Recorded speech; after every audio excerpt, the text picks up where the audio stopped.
mzee wa kafu. Namshukuru Mwenyezi Mungu tumeamka salama, kwa sababu ukiamka salama na kipindi hiki cha mfungo inakuwa iko kwenye ubora zaidi, kwa sababu tuna afya. Na sisi wote sio afya tu, tuna furaha baada ya kuhakikisha tumemnyonyoa mtu.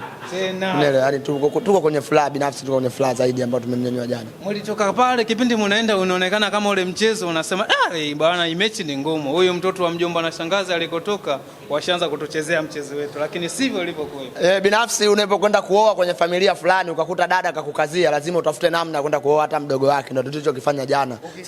Yaani ukikuta umeenda kuoa kwenye familia fulani alafu ukakuta dada akakukazia, basi unatafuta namna hata kuoa mdogo wake. Kwa baada ya kukaziwa na dada mtu ni Amani Complex, tumeamua kwenda kumtakaza mdogo mtu kwenye uwanja wa Airtel Stadium. Maana yake tunakwenda kulipa yale ambayo amefanyaje, yaliyotokea kule, yaliyotokea ni Amani Complex. Kwa hiyo binafsi kama mashabiki wa Simba, ile ndoa yetu iliisha salama, tena imeisha kibabe.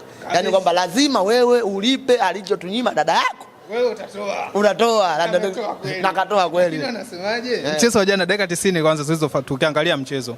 Wanasema kweli Simba wameshinda goli 2-1, lakini mbona kama kuna dhuluma imetokea pale, inakuaje? Gwede kanyimwa penalty na ile ya bwana nani? Aucho.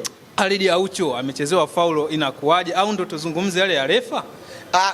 Kwa kuwa wao wanalalamika mdogo wao kuolewa kwa mwanaume mkubwa, sawa, haina shida. Kwamba kwenye dhuluma na wasi wadhulumaji, kwa unaenda kulalamika kwenye kumdhulumu mwezio. Sisi hatujamdhulumu, sisi tumempa haki yake anayotaka. Yale ni makosa ya waamuzi. Kwa hiyo waende wakawaulize waamuzi, lakini pia walishawahi kusema hapa wao hawana kesi na waamuzi baada ya Simba kunyimwa haki na mechi ya RS Berkane kwenye finali. Wao walisema hawana kesi tena na waamuzi. Sasa tunashangaa kesi hizo za waamuzi zinakujaje kwa kusema kwamba wamenyimwa haki ya dogo zao. Wadogo zao hawajanyimwa haki, wamepewa kile kinachostahili.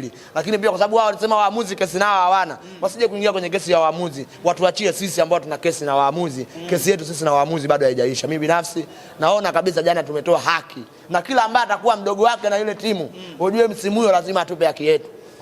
Kwa hiyo mchezo ulivyochezeka ile ni haki, japokuwa inaonekana wanasema ni penalty umenyimwa, wana Singida nyinyi mnasema ni haki. Kwamba penalty si muamuzi angeweka, kwani penalty anaweka nani? Si muamuzi. Kwani ni Amani Complex sisi tumenyimwa na tumenyimwa goli. Walitujibu kwamba muamuzi ndio mwenye haki ya kuweka goli. Na sisi tunasema muamuzi ndio mwenye haki ya kuweka penalty, kama hajaweka maana yake sio penalty. Kwa hiyo Singida wanawake walilia nayo penalty. Nani? Singida. Ngoja kwanza, mimi siko Yanga tulili goli. Isipokuwa tunasema waamuzi tendeni haki, kwa sababu wanataka sisi Simba, yani waamuzi hawataka Simba amfunge Yanga. Unanielewa? Ndio kinachoonekana. Amfunge Yanga, na ndio maana sisi tunachokisema, kwa sababu kwenye mechi zaidi ya ngapi? 7. Kwenye mechi 7, mechi 2 tu Yanga ndio amecheza kwa haki, lakini mechi zote zilizosalia 5 tumedhulumiwa. Kwa ndio maana tunasema kwamba waamuzi wamekuwa wakituonea, na kiwemo na Ramadhani Kayoko juzi yule muamuzi wa Nanu. Kwa yani waamuzi wanaturudia matukio mbalimbali, lakini Simba huwezi kukuta matukio ya kujirudia kwa waamuzi, na yale ni makosa ya kibinadamu kwa muamuzi wa jana. Kwa ni haki kabisa, ndio maana tumesema hivi kwamba ukienda kwenye familia ukikosa mke mdogo mkubwa, unaweza kuulizia hata mdogo wake, ndakuwa labda atakukubali kukuelewa. Na ndio tulichofanya si jana, baada ya kumkosa dada mtu tukaenda kudili na mdogo mtu. Hasira zote zikaishia kwa tumemaliza kwa dada mtu. Yaani hasira nazo kwa raundi ya kwanza, kwa hasira ya dada mtu kumkosa mdogo mtu kaichukua, na tumemalizana naye, tunangoja raundi inayofuata. Bwana Zaa Kafu, shabiki wa Kafu. Elim Panzo hapa kati michezo mingi alikuwa anacheza, inaonekana mpaka yeye na goli kipa hamna kitu. Lakini siku ya jana kajaribu kuitendea haki pasi iliyotoka kwa Shomari Kapombe, naona assist iliyotoka kwa Shomari Kapombe. Mimi nadhani ili swali ungewauliza wazee wa Yanga, kwa sababu gani Yanga ndio aliyemfanya Mpanzu aonekane kwenye kiwango kibovu kutokana na psychology yake. Kwa sababu gani? Wamekuwa wakimuhitaji, alafu Mpanzu wangu mpango wa kwenda Yanga hawana, kwa wanajaribu kuweka Mesukule kama walivyomweka mtoto wao Mzinze. Unajua Mzinze wao ndio amemharibia maisha ujue. Vipi sasa? Wewe uone mtoto anataka kwenda Uarabuni akamzuia, leo hiyo amemtia pancha. Lakini pancha zimepatikana katika mechi ambayo alicheza hapa nyumbani. Hata kama amecheza mechi ya nyumbani, ile pancha ya kumleta yule, mimi naambia, nilimwambia bwana mdogo, nenda huko, maisha hayo utapata tena. Nilimwambia nenda, akakataa, ndo yale. Kwa hiyo na maana yale mazingira wameyaleta kwa Mpanzu, lakini sisi kwa sababu ya uelewa tukasema huyu atakwenda kuwafunga wadogo zao. Yaani ile mlikaa tuliiweka ile kodi itakuja kufunguka siku za wadogo zao. Na jana imefunguka. Ni mapema, tena goli muhimu. Lakini watu wanasema kama ni offside bwana. Haiwezi kuwa offside. Kwa wachambuzi wa mpira, na mimi sidhani kama kuna mtu anaweza kadisi ile ni offside. Sababu position aliyotoka mpaka anapigiwa mpira na Chama, alikuwa yuko sahihi. Ile mchezaji wa Singida walijisahau kwamba walijua labda Mpanzu hana makali tena, kumbe watu wanataka tukamwamshe kwenye ile mechi. Kwa hiyo ile kipindi inatoka ile tayari alikuwa onside, sio offside. Hakuwa offside. Assist ilikuwa imekaa katika amekaa kwenye position nzuri. Yaani unapoangalia mikimbio Angalia na mpira unapotoka mguuni kwa Chama unakuta Kulumba yule alikuwa onside, isipokuwa amewazidi speed mabeki wa Singida, na namna alivyotoka ni ngumu kumzuia. Yani inakuwa kama mchomo ile. Yani unajua ile mchomo umetolewa kibabu babu. Unajua Chama anamta babu kwa katoa kibabu babu, unajua. Yule unasema bwana tayari kazeeka, duka limekuja, lakini anazidi kuwaonyesha, unajua kumrushia katika nafasi yake anayocheza. Vitu rahisi kabisa. Unajua ndio thamani ya mzee inatoka pale. Mnaweza mkagombana vijana, lakini baadaye mkaenda kwa mzee mkatafuta busara. Kwa Simba baada ya vijana jana kuhangaika tukaenda kwa mzee Chama akatupa busara, Mpanzo akamaliza jambo. Na ndio ile maana halisi hakuna kufanya mtu mzima anasaidia, na ndio wenyewe anasemaga mzee dawa. Ndio ile maana yake. Wewe zile lawama tena za kuona Mpanzo anawatoa katika reli na anaonekana anacheza mchezo tofauti, tayari umeshaanza kuzifuta na kuleta matumaini kwa upande wake. Kwa mtu ambaye alikuwa anasema Mpanzo anatutoa kwenye reli, hiyo ilikuwa kwake binafsi, lakini mimi sikuwahi kusema hivyo kwa sababu ninaamini mchezaji lazima apite kwenye kipindi kigumu. Na kweli Mpanzo alikuwa anapita kwenye kipindi kigumu kwa sababu alifiwa mpaka na mwanawe. Baada ya kufiwa na mwanae zile psychology haziwezi kurudi ya mapema. Kwa hiyo sisi wenyewe ndio tutakiwa tumuandae, na vizuri nashukuru Mungu tumemwandaa. Na tutarajie Mpanzu sasa uange bora chake kinafanyaje? Kitaanza kurudi kwa sababu psychology kichwani itaanza kurudi, kashaanza kufunga na vitu vingine. Na ndio vile namna ya kumregesha mchezaji. Na ndio maana mimi nilikuwa nampa moyo kweli kweli kama tunavyowapa moyo wachezaji wengine wa Simba, kwa sababu tunaamini wale ni wachezaji wetu na wanatakiwa kumaliza ligi na sisi. Tukienda kuwabagua maana yake ligi haiwezi kuisha, haiwezi kumaliza na sisi. Kwa hiyo mimi naamini Mpanzu kinachokuja kitakuwa kizuri zaidi. Selemani Mwalimu amefungiwa mechi 3. Jana tunaona striker anaingizwa Baraka Mongosi. Baraka Mongosi anatupiwa pasi, ilikuwa na Shomari Kapombe, leo naona alitolewa assist. Ile cross ilivyopigwa, lakini ameshindwa kuitumia kama vile alivyoitumia mwenzie Mpanzo kutoka kwa Chama. Inakuwaje, unamzungumzaje kwanza striker wenu bwana Baraka Mongosi?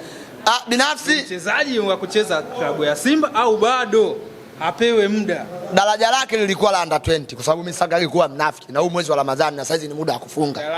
Daraja la Mwangosi lilikuwa under 20, lakini kutokana na uhaba wa wachezaji ndani ya klabu ya Simba maforward, binafsi amepanda, amekuja kucheza kwenye timu ya wakubwa. Kwa tutarajie makosa kama yale yapo, na nafikiri sio yeye tu kukosa. Wengi huwa wanakosa nafasi za aina ile. Kwa hiyo sio moja kwa moja kumpelekea lawama kama vile. Sikubwa mwalimu ampe muda tuone kama kweli kutoka kwenye under 20 kuja kwa watu wazima kunafaa au bado tubakishe kule under 20. Lakini kwa daraja lake sio la senior timu ya kusema labda akacheza timu ya wakubwa Simba Sports, hilo bado kidogo hapo mimi nitakuwa na mashaka nalo. Lakini kwa kuzungumzia mchezaji wa vipi, kwa sababu sijawahi kumuona, ndio kwanza namuona akiwa Simba. Kwa hiyo nikisema mbovu anaweza kuna siku akanihukumu akanipa goli la furaha nikashangilia hapa mimi kutwa mzima mpaka michipa afahamu ikatoka, mwisho wa siku tukaanza kujisahau. Kwa hiyo mimi sitaki kuwa kwenye kujisahau. Naamini mchezaji wa under 20 kapanda timu ya wakubwa, anatakiwa kutupa zaidi ya kile alicho ambacho amekionyesha jana. Lakini kipindi Mbeya City alikuwa anapiga kule na anashinda vizuri. Mbeya City alikuwa na goli ngapi? Sikumbuki, lakini inaonekana ni striker ambao walikuwa wanamtegemea ni tegemezi katika. Unaweza ukawa unategemea kwa kuzunguka uwanjani. Nao kuna wachezaji uwanjani kazi yao ni kuzunguka tu kuwafanya wengine wapate ushindi.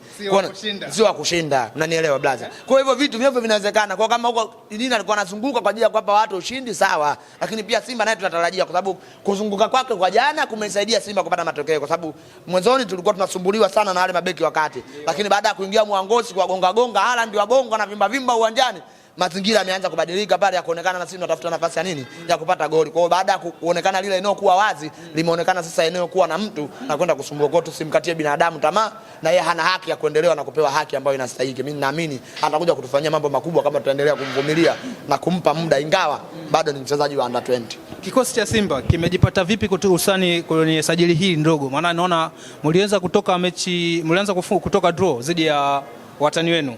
Mchezo mlikuwa mmecheza nyinyi, lakini mkatoka suluhu ya bila kufungana. Mkaja kucheza mechi ya FA Cup, mkashinda goli 2-0 nakumbuka, dhidi ya wale B19. Unauzungumzaje kwenye utofauti kati ya mechi hizi mbili mlizocheza, kuanzia hii ya watani wako B19 na mechi ya jana mliocheza dhidi ya Singida Black Star? Je, kikosi chako unakiona kimekaa vizuri au bado uendelevu kocha aendeleze kuleta unyongezi zaidi, yani unyumbulishaji zaidi wa wachezaji waweze kukaa vizuri zaidi ili mshindi uwe zaidi wa ule mliokuwa mnashinda toka kale nyuma? Binafsi position ambayo inatutesa ni namba 9. Namba 9 ile position inatutesa sana, kwa sababu imeonekana kuwa na namba 9 ambao hajasimama kama Selemani Mwalimu vile kafungiwa, lakini pia kuto kucheza nako kwa sababu kocha amekuwa akimpa muda kidogo mchache. Kwa hiyo ile na position inatutesa, lakini pia kuisema Simba ni tayari moja kwa moja, hapana, bado. Yaani unajua kuna vitu bwana, tusiende kudanganyana kwa ushindi wa mechi 2-3. Baadaye tukaja kulia na kilio kikubwa. Kwa Simba kusema kwamba imeimarika 100% bado. Na ndio maana mimi huwa nawaambia kabisa mashabiki na wanachama, tujue kabisa kwamba hiki kipindi bado tunaandaa timu. Unanielewa? Ile timu kusema kwamba kocha moja kwa moja hapa tunataka kwenda kupika kufanya kitu fulani, bado pagumu. Unanielewa? Lakini pia Tuna mechi ambazo ziko back to back baada ya siku 3 kama Ulaya. Kuangalia haina viwanja vyetu, sidhani kama zinaruhusu kucheza mechi baada ya siku 3. Sio mazingira, ni uwanja. Sababu kuna viwanja vingine vinaonekana kabisa kama viwanja vya Mbagala. Unanielewa? Kwa hiyo unajua kabisa hapa hivi viwanja sio vya kucheza ligi kuu. Vile vinaanza vikatupelekea mazingira. Kwa hiyo na maana tusiende moja kwa moja tukuamini kwamba tunakwenda kushinda, lakini pia tuangalie vile viwanja tunavitumia kipindi gani. Tunavitumia kipindi cha mvua, maana yake tunatarajia mambo mengi. Kwa hiyo binafsi kwenda na 100% kwamba timu yetu imekaa vizuri, kwangu mimi bado kwanza. Mimi naamini tuipe hata mechi 10 kuanzia leo hii, ndio ndipo tukajua timu imekaa vizuri na maboresho yafanyike wapi kwa ajili ya msimu ujao. Kwa msimu huu tunakwenda kubata na ubingwa, tukipata inshallah, tukikosa yani tukikosa ubingwa. Tukikosa ubingwa, nilikuwa natamani tungekaa nafasi ya 3. Ungekosa ubingwa? Nilikuwa natamani tungekaa nafasi ya 3. Lakini si inawezekana kulingana na kikosi chako? Kama tukikosa ubingwa, sababu tunajua mbio za ubingwa zikoje. Baada ya kufika mbio za ubingwa zikoje. Unajua watu wanaweza kukuta mimi wasinielewe kwa nini mimi nahitaji nafasi ya 3. Nahitaji nafasi ya 3 kwa sababu najua kwenda kushiriki CAF Federation Cup kwa Simba hii, tunaweza kwenda kuchukua lile kombe tukaja nalo nyumbani. Hamza wa CAF. Yani CAF Federation Cup tunaweza kuchukua kombe tukaja nalo nyumbani kuliko CAF Champions League. Kwa hiyo lazima ukubali kwamba unaanzia chini kwenda juu. Twende tukaanzie CAF Federation Cup, afu mwisho wa siku tuchukue CAF Champions League. Ile kombe leo kunyang'anya Bilikane unahitaji wewe ulilete. Yaani lile linakuja kabisa kama tunajiandaa vizuri, kwa sababu uwezo wa kulichukua lile tunao na njia nyeupe ya kuchukua lile kombe. Unanielewa? Kama Azam kaingia tu mwaka mmoja anaenda kuonesha baraka kama lile kachukua alama 9. Simba unafikiri angefanyaje kule? Simba sangeenda kubeba moja kwa moja kombe. Kwa hiyo kuna mashindano ambayo sisi kama Simba tulitakuwa tuanze. Mimi binafsi kama tunakosa ubingwa, lakini sio kwamba naomba Simba akose ubingwa. Kama tunakosa ubingwa twende tukashiriki na CAF Federation Cup. Mimi naamini lile ndio kombe la kwanza Simba kukanyaga katika ardhi ya Tanzania. Tuna uwezo wa kulileta kwa haraka kuliko kwenda kubishana na National Rally ambao wao wanaamini washajipambanua, lakini waamuzi wako juu ya National Rally. Kama tunavyolalamika timu ndogo hapa. Ipi yote na ndogo? Timu ndogo sinalalamika kwamba Simba na Yanga tunabebwa, na ndio sisi tunalalamika National Rally wanabebwa na CAF. Kwa ndo namna mashindano yalivyo, na siku zote mkubwa anapewa nafasi kuliko mtoto. Kwa sababu wote tumeona kila siku hapa tumenyanyasika sehemu nyingi sana. Kwa mimi naamini kama lile CAF Federation Cup likaja hapa, tukawa tunashiriki, tunaamini kwa tunashiriki wadogo watupu, tunaweza kufanyaje? Kwenda kulichukua, kwenda kujanana. Ndio maana miaka hii karibuni miaka 4 timu za Tanzania tumefanyaje? Zimeweza kucheza finali, lakini kucheza nusu finali CAF Champions League bado tumekuwa tunasuasua. Kwa hiyo unajua kabisa daraja letu ni CAF Federation Cup na wala sio CAF Champions League. Huko ni sehemu nyepesi, kwa nini mnaweza mkapita? Yaani huku tunabeba hata bila kupepesa macho. Tena ala mtu anelia ni hamna. Tena hapa tunaweza kufurahia kama tulivyofurahia msimu uliopita. Tumalize kwa hili. Shabiki wa CAF, najua mechi ya dabi ilishaangalia na matukio mengi yalipita, lakini juzi wamekaa kikao wazee wa Simba wanasema bwana, kama kamati imethibitisha kuwa lile goli la halali, basi mnahitaji pointi zenu 3. Vipi kwa upande wako wewe? Uko sahihi na wazee ambao walikuwa wanalilia hizi pointi 3 ziweze kutoka, na ikiwa tayari mamlaka au kamati imesha refa na matokeo yalishapangwa tayari kwa ile mechi imesha draw? Binafsi mimi huaga siwakubali wazee kwenye kutoa maoni, kwa sababu unasemaga wazee wamemaliza kazi yao. Wazee wakaomba ushauri nini cha kufanya. Kazi kama zile atakuwa tuachiwe vijana. Mpira huo duniani haupo kwamba bwana ukija dakika 90 ndio anaamua matokeo. Hata kama mtu akienda amekubali, kwa sababu mimi naona, kwa sababu mimi naonyesha banda la mpira bwana. Hata Ulaya naona mwamuzi analikataa goli. Kwa mfano kama IPL inakwenda kuamua bwana lile lilikuwa goli halali, mwamuzi anafungiwa. Sio kwamba ile timu ambayo imenyimwa goli anapewa goli. Iko kitu hakipo. Umenielewa? Hivyo vitu haviwezi kupatikana kwenye mpira. Kama wao labda wakatafuta mipira yao washabikie. Sisi mfumo huo Simba kwenda kudai magoli kwenye media hatuna. Sawa. Simba mfumo wa kudai kwenye magoli kwenye media, Simba mfumo huo hauna. Mimi tangia nimeanza kushabikia Simba sijawahi kuona mfumo wa Simba kwenda kudai magoli kwenye media. Ukikosa dakika 90 magoli maana yake goli limekataliwa. Unanielewa? Lakini ile bodi ya masaa 72 si nani inaenda kuangalia, imeona lile kosa ambalo mwamuzi kakosea, imempa adhabu. Ili uainishe adhabu ya mtu lazima umwambie kosa lake. Ameambiwa kosa lako kwa kukataa goli halali, adhabu yako ni hii. Yule mwingine kaambiwa offside halali, adhabu yako ni hii. Japokuwa duniani kwa mara ya kwanza tunamuona muamuzi anafungiwa kwa kukataa, kwa kuweka kwa offside ambayo haikuwa offside. Kwa mara ya kwanza. Unaona? Mimi ndo naanza kuona. Hukuwahi kuona hilo? Halijawahi kutokea kabisa. Kwamba eti muamuzi kaona hii hapa ni sio offside, ni offside, akaweka ni offside. Unanielewa? Akaenda yule amekoseshwa offside, maana yake amekosa kwenda kufunga. Alafu muamuzi huyu afungiwe, mimi ndo kwanza nimeanza kuona hii. Yaani ya mwi ndo nimeona. Na ndio maana mimi huwa nasema kila siku, bodi ya ligi ni mali halali ya Yanga. Bodi ya ligi? Bodi ya ligi ni mali halali ya Yanga. Hii haina kupepesa macho. Bodi ya masaa 72 ni mali halali ya Yanga.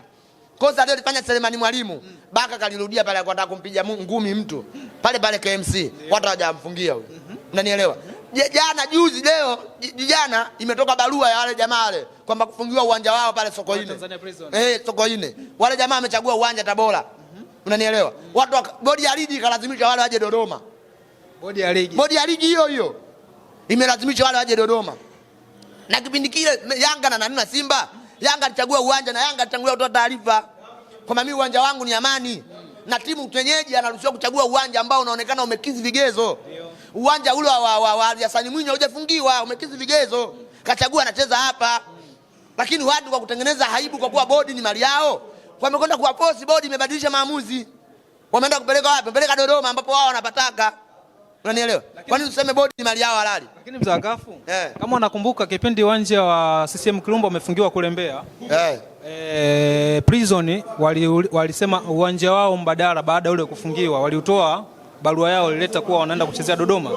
Sasa inashangalizwa, watu wanaona kama wanashangaa, inakuwaje kama mara ya kwanza mlisema uwanja wenu mbadala kama huu umefungiwa, mechi zetu tunacheza Dodoma, leo akaitamke wanaenda kucheza Tabora. Siku zote ambaye hauna nyumba mjini sawa sana mpangaji.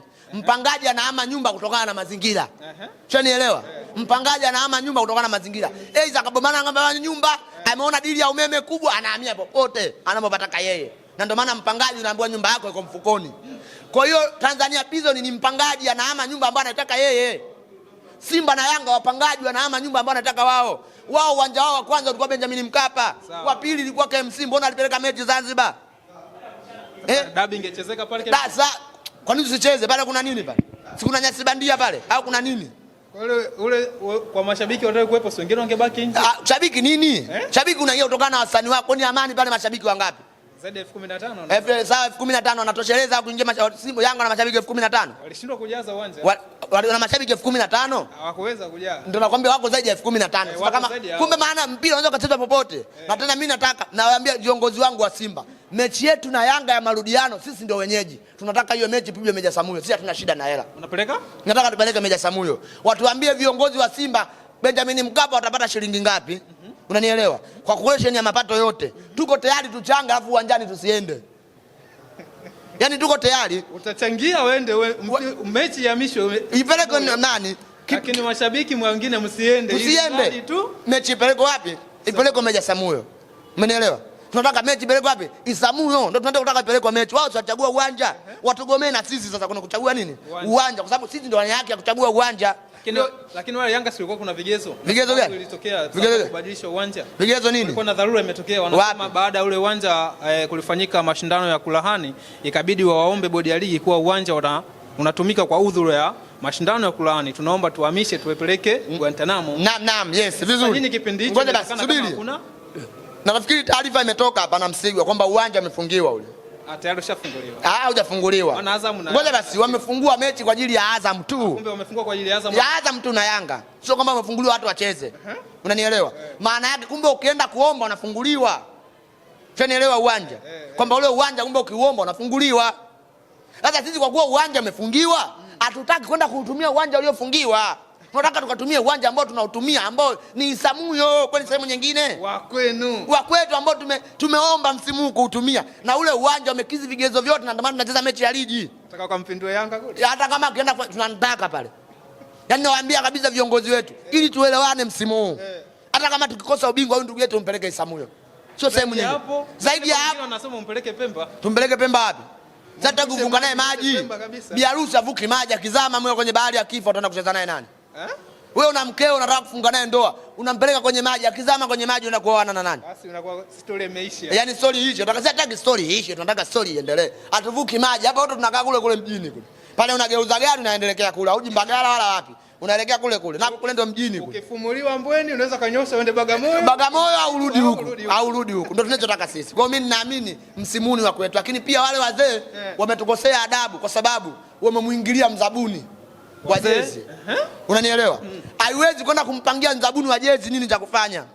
Unanielewa? Kwa sababu yeye kazi yake ni kutengeneza jezi. Sawa. Umenisikia? Masala ya bonus kwa zawadi kwa wachezaji ni mapenzi yake. Anaweza kata kuja kunipa mimi shabiki, akaniambia nimekubali, chukua gari. Unanielewa? Huwezi kumpangia wapi wachezaji fulani, sio wachezaji. Nasikia wengine wanalazimisha mpaka wachezaji wazaa apewe gari. Mchezaji mzaa apewe gari ya nani? Mbona hawakujaji Paul Makonda alipompa hela Juma Kaseja? Lakini kama mchezaji wote ni wa kwako, wewe ndo mzazi, inakuwaje sasa kafu, mzee wa kafu, wengine wakawagalia gari, wengine wasipewe zawadi? Sasa hilo swali mtu wa kwanza alitakiwa aulize mkuu wetu wa mkoa. Kwa Robert Chalamila amempa gari golikipa wa Simba akatoka kwenye mechi ya timu ya taifa, na wakati timu ya taifa, wachezaji wa timu ya taifa wote alimpa gari mchezaji mmoja. Maana yake ana mapenzi na yule, huwezi kumlazimisha mtu mchezaji ambaye ana mapenzi naye. Wewe je, urudi katengeza mapenzi kwa wao wachezaji wake watano waliowasajili? Yeye ameona hawa mimi nakubaliana nao na nawapenda na nina mapenzi nao, ndio maana kawapa gari. Na mimi naamini kuna mwingine atakuja kupewa gari na mwingine kutokana na mazingira. Na ile gari ambazo wametoa haziko kwenye mkataba na Simba. Umenielewa? Mkataba wetu kutengeneza jezi, mizigo na vitu vingine. Unanielewa? Mpaka watu wanakwenda mbaya sema, "Oh, gari lipo kwenye maji, gari kila siku liko kwenye maji." Kama unaona gari inachelewa, lete gari ya kwako. Safirie. Kwani mpaka gari atoe yeye? Wanalalamika Eliza haijafika. Eti Eliza hajafika. Eliza kila amekuambia Eliza hii hapa risiti hizi. Lakini hata kama itufika, haitazinduliwa kama mnavyotaka nyinyi, lazima kuwe na utaratibu maalumu. Sio unazindua tu. Kwa hiyo wazee wa Simba wamekosea kufanya ile press kumlaumu. Yaani katika sehemu ambao wamekosea kwenda kuiambia bodi ya ligi toe alama 3 mwezani. Hiyo ya kwanza wamekosea. Kwenda kumlaumu mzabuni wa jezi, hiyo wamekosea. Unanielewa? Kwa sababu huwezi kwenda kumlabuni, eti mtu anakuambia kabisa anabandika logo juu ya logo. Wewe unataka afanyeje? Hakuna timu duniani ambayo kwa wenzetu Ulaya tunaona timu sio jezi zaidi ya 2. Ndio. Sio pea paseni ya nguo, timu sio mali ya mtumba ile. Jezi sio mitumba unatoa tu kila wakati. Jezi zinatoka kwa muda maalum, ukitoa pea moja ni hiyo hiyo. Kazi yako ni kubadilisha namna gani wadhamini wepoenda nao. Mfano kama sisi tunaenda kule klabu bingwa, wadhamini wengine hawahitajiki. Jezi zinakuwa plain, zinakuwa zile tolewa wadhamini, unakuwa wadhamini wengine. Ndio inavyokuwa. Hata Liverpool, Manchester United wapi? Si unataka tutoke kwa jinga kila siku. Unazalisha jezi eti msimu mmoja, unazalisha jezi pea 6. Si uko ujinga tutaki. Kwa hiyo mambo hayo umeshapita tayari. Tumepita. Tena namuomba Jairuti msimu ujao jezi aina moja. Kama msimu huu. Abadilishe tu. Leo la wadhamini. Kwamba toa bana hii hapa ya wadhamini hii hivi. Lakini jezi iwe vile vile. Huko unataka twende kiulaya. Lakini sio kwenye kauli alinukuka ule msemaji wa kusema asiyojiweza asisajili asitafute asiandae jezi za mashindano. Sio kwamba kunukuu huko. Yeye kunukuu huko. Yeye anajua. Na ndio maana kwanza tumeshirikiana na Diadola. Diadola alimzabuni AS Roma. Kwa hiyo anajua utaratibu wa utoaji wa jezi. Sio na kurupuka tu. Leo mwanachama na shabiki unamnunulia jezi za msimu. Pea ya kwanza nyekundu ya kwanza. Inakuja labda ina vilaka. Inakuja pea ya pili na vilaka. Unanunulia jezi zaidi ya 4 msimu mzima. Akikosa kwenda uwanjani anaendaje? Lakini pia uzalishaji wa jezi nyingi kila msimu na kila rangi inapelekea watu kuzalisha jezi feki. Unanielewa? Kwamba ule uzalishaji wao ambao wanaotaka wao, kwamba kila kimataifa iwe jezi nyingine, kwenye ligi nyingine, kwenye FA nyingine. Hilo ndio inapelekea watu kuzalisha jezi feki. Kwamba unakuwa jezi maalum huwezi kumgundua huyu kazalisha jezi feki. Wale wazee wangeita press kuhakikisha tunapambana na uzalishaji wa jezi feki ili kutimiza malengo aliyotuwekea mzabuni wetu. Unanielewa? Sio kulilia magari. Sio kulilia magari. Jezi feki jamani mnazalisha kwa sababu ametokea hadi. Mchezaji tumemuona yule. Iniesta wa Afrika. Lomba. Babu hatari. Damara hajaamka mpaka leo ujue. Kapigwa chenga Zanzibar mpaka leo hajaamka ujue. Damara anaumwa. Anaumwa. Avunjwa unyonga. Wewe unasemaje ile chenga kwanza? Ile Damaro Day imevunjwa na Lwemba. Hatari. Babu yule Iniesta wa Afrika. Mbona wakwenda kusema kwamba huyu mchezaji usiyomleta uondoke naye? Wamemwacha wanashangilia naye. Kwa kama ameweza kuleta mchezaji mpaka magari ataleta. Alafu mimi nataka niwaambie, unajua mimi Jairuti sijui ni naye. Wala simfahamu. Nataka niwaambie Jairuti hana shida. Unanielewa? Tajiri hana shida. Yaani yule hana shida, akiahidi vinatoka. Na tayari vimeshaanza kuonekana. Kwa mpango maalum. Unanielewa? Kwa twende tukapambane tuhakikishe tunazuia hizi tendo zote za majezi feki. Sio kwenda kuitaita press za kijinga. Wewe mchezaji fulani. Wale wenzetu wanahangaika kwa sababu wenzetu wameahidiwa uwanja pale. Sasa hivi baada ya kujenga uwanja amejengwa mabwawa ya kufugia vyura. Bwana. Sasa ndio wanaanza ukarabati. Unaanza ukarabati wa wapi? Wapi? Engineer akasema pale kaenda kawaambieje? Ani hapa tunatuja kuzoa vyura kila siku. Maji hapa ndo maskani yake, kwenye maskani ya maji huwezi kujenga uwanja. Ushanielewa? Akamwambia cha msingi tujenge mabwawa vyura, tufuge vyura, mifugo hii. Nyie mnataka mbadilishe mifugo hii. Kwa hiyo sasa baada ya kujenga uwanja wajenga mabwawa ya samaki na vyura. Sio samaki, wajenga mabwawa ya vyura. Mabwawa ya vyura. Kwa nini unafikiria alivyosema thamani ya bilioni 100 anafikiria kupigia thamani gani? Tulijua ataweka mabwawa yale. Mabwawa ya vyura. Vivideo vya utalii hivyo. Sasa wewe mtu bilioni kaja mtu kakwambia tu sabuni ya jezi alafu baadaye unakuja piga kelele. Wewe unajenga mabwawa ya vyura mpaka leo. Jamaa muda wake alisema hautaisha mwaka wake tunakujenga nini? Uwanja. Sasa hivi anasema wamchague tena ili ajenge uwanja. Mwezi wa 6 naona kuna uchaguzi. Kuna uchaguzi wamchague tena ili ajenge uwanja. Ulijua jamaa muuni tu yule. Wataka muangalie. Mzee Kafu, neno la mwisho bwana, tufunge kipindi kwa mashabiki wako na timu yako pendwa wa Simba Sports Club. Binafsi tuungane na Simba kwa sababu Simba ni timu yetu, tuungane kwenye matokeo ya aina yoyote. Pasipo kujali muda na wala kumpendelea mtu kwa sababu Simba ni mali yetu, Simba ni mali ya wanachama na mashabiki. Kwa kama mali ya wanachama na mashabiki tusiangaliane usoni. Tunapotoa maoni tukadirie ili kuwapa nguvu viongozi wetu pamoja na wadhamini wetu ambao ni wadhamini wa jezi, wadhamini wengine ili kuweza kupata wadhamini wengine ambao wamekuja zaidi. Lakini tusiende kuzungumza maneno ya kumharibia kumkela mdhamini ambaye unaona kabisa ametengeneza njia ya kuleta matunda ndani ya Simba. Ili Simba iwe bora lazima tuhakikishe wadhamini wanakuja kupata kila ambacho tunakihitaji. Mimi naamini itakuwa bora zaidi. Lakini wana Simba ambao mko mikoani, hakikisheni mnaisupport Simba yenu kwenye huko mikoa inapokuja. Dar es Salaam tuachie sisi tunaendelea. Lakini pia tuhakikishe tunaungana. Tuanze kuchanga hela kuanzia leo, tuwaulize viongozi namba ya kuchangia hela ni ipi. Kwenye mechi yetu tutaki kucheza Benjamin Mkapa, tunaitaka Samuel. Watuambie account ya kuchangia hela. Bwana, asante sana. Nilikuwa na mzee wa Kafu, shabiki mpendwa kindakindaki wa Simba Sports Club. Nilikuwa naye tukijadili kuhusiana na mchezo wa jana pamoja na dabi mawili matatu. Pia hakuitosha mpaka kuzungumzia zile presi ya wazee wa Simba, hususan wanayelilia wanataka pointi zao 3 kama goli liliahirishwa na kamati pamoja na bodi ya ligi. Sina la ziada. Nyuma kamera yupo director Shiza anakuletea picha ngavu na tulivu. Tukutane baadaye mechi ya Yanga Sports Club dhidi ya Tanzania Prison saa 2 kamili.